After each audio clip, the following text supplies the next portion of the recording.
Hey everyone, Ida from PGP here, and welcome back to Rivalries Thursdays.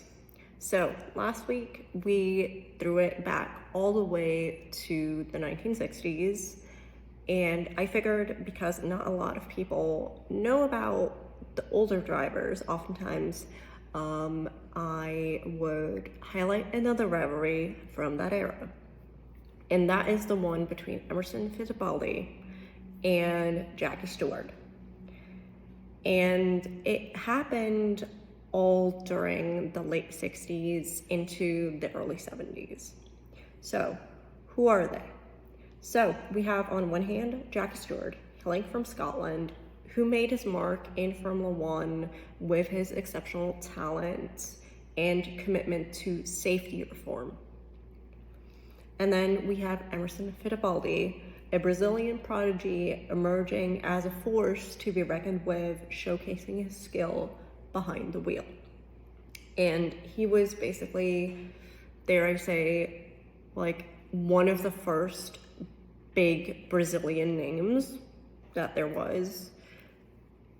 He basically paved the way for the likes of Senna and more. But what made their rivalry so special? So,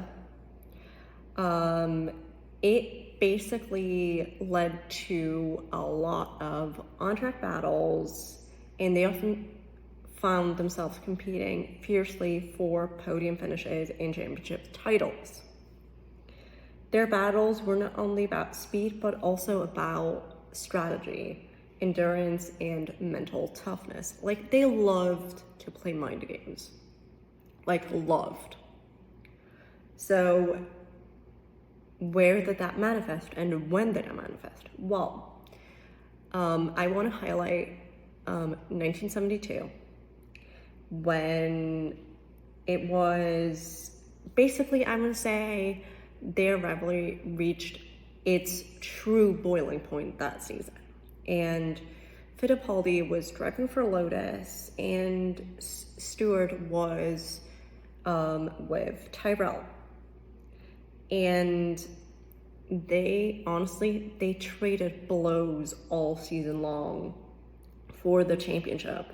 And Fittipaldi would ultimately emerge victorious, clinching his first world championship title in '72.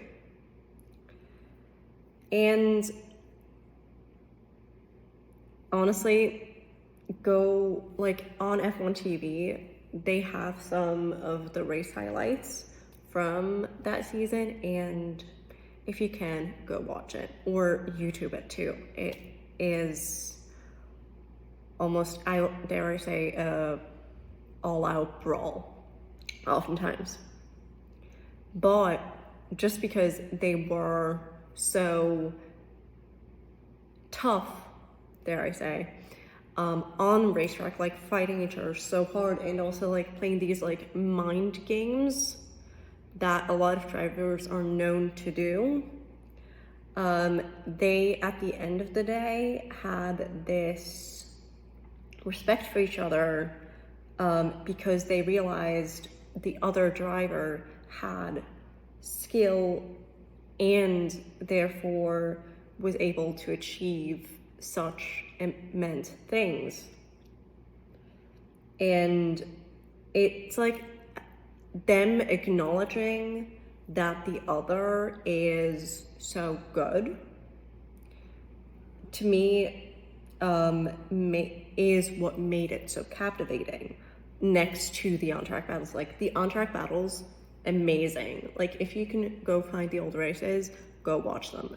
The racing is impeccable.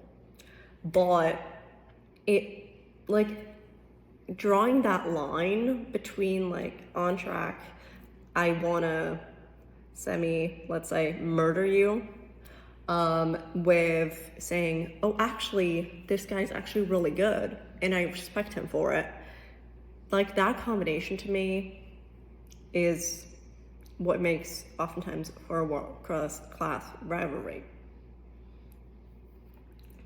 And then, of course, we can't mention these two without mentioning their off-track influences, which they both had lasting impacts in Formula One. Stewart, on one hand, advocating for safety reforms, significantly contributing to the improvements of safety standards in motorsport in general. And then, of course, Fittipaldi was the guy that paved the way for other Brazilian drivers, as I mentioned in the beginning, like the likes of Senna, Piquet, and many more, honestly. So, and honestly, he even, to an extent, paved the way for South American drivers, not just Brazilian drivers, which is amazing. So, I hope you enjoyed that overview of these two racing personalities and their rivalry and their impact on the sport in general. Have a good week, guys. Bye.